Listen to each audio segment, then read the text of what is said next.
successful project, kasunod successful with. May pressure pa ba sa inyo pag may mga dumadating or projects na papalabas sa inyo? May pressure pa ba?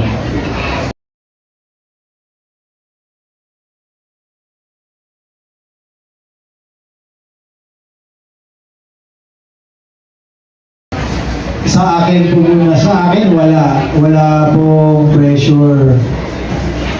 Wala pong pressure. Kasi nagkakataon din na yung mga pelikula ko kasi na pinapalabas nakahiwalay sa mga genre na laging may pressure. Ang mga genre kasi na laging may pressure, romance comedy, drama, yan yung mga may pressure ito mukha po may pressure yung dalawa.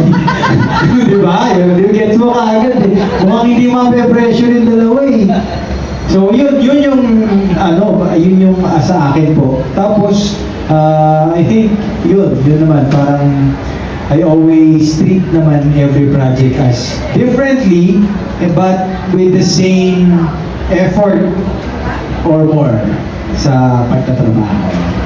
Thank you. Ako, if there's pressure sa next, honestly speaking, after Wonderful Nightmare,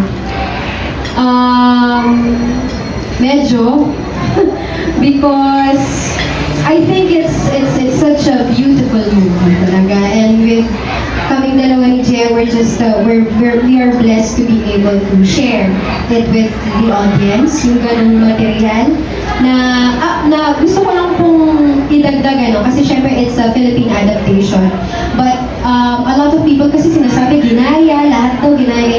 Kaya nga adaptation, the concept is from a different country, but I am proud to say that ang script po kasi ng Wonderful Nightmare na natuwa ang mga tao, lahat yung Pinoy talaga. Sulat nun si Direk Easy Ferrer and Rod Marmol.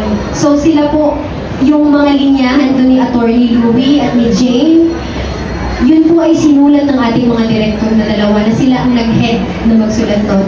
Na yung buong pelikula ay directed by R.C. De Los Reyes. So talagang Pinoy na Pinoy po siya. So pagdating naman sa pressure, I think since ito yata yung first movie that I was personally challenged by because of, the material itself. In a way, I think, ayokong ilagay sa utak ko na okay, pressure tayo na yung next movie mo dapat ganyan kaganda, ganyan.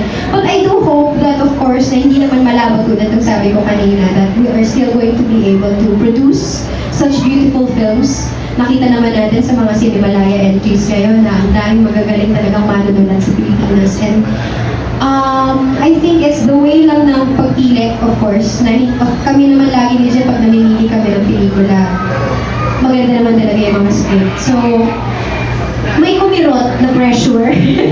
Dahil sa mga comments siguro po ng mga tao at nagustuhan po nila yung character, yung dalawang characters ko doon. So, hopefully, maayos yung mga next. So, yan.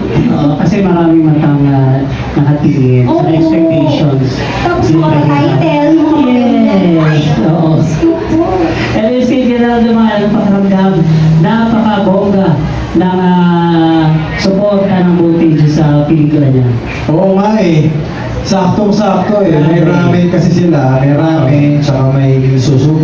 So yung kasabawan namin ni Pepe na suportahan nila, thank you. Actually, kudos sa Voltage because they're able to reach all Filipinos. I think that's the best thing about Voltage Kasi pag Voltage, even before, I don't eat sa Voltage nung dati pa, bago pa lang yung Voltage sa Pilipinas Because when you say Japanese restaurant, una-una, hindi ka familiar, pwedeng familiar ka sa pagkain, pero hindi ka sanay. Pangalawa, isipin mo mahal. Pangatlo, isipin mo sosyal. Correct. Ganun ng Japanese. Pero I think Boteju, especially here in ever Grotesco Commonwealth, that means something. Boteju was able to reach out to every Filipino na even a Japanese meal is actually really, really good and could parang pwede natin ipasok sa panlasa natin. So I think yun yung may aalin tulad ko yung suporta ng Botejo sa pelikula namin. And speaking of promo meal, kayo ba may say kayo dun sa promo, yung sa meal na promo ng Botejo? Wala po. Wala kaming karapatan. Wala. Wala, ito gusto namin. Ay, wala po. Wala kaming karapatan. At hindi na rin kami magre-request kasi yung kahit anong ikumbina nila dyan, nung una kong natikman po yan, yung shoot namin mismo nung commercial eh. Hindi ko na napansin na kung ano-ano kinumbina nila, kinahain ko na lang eh. Masarap na. Oo po eh, kasi ganun talaga eh. Parang huling-huli talaga eh. Tapos generous pa yung yung portion. So I think swaping-swaping yung At masarap. masarap. Anyways, congratulations! Thank you.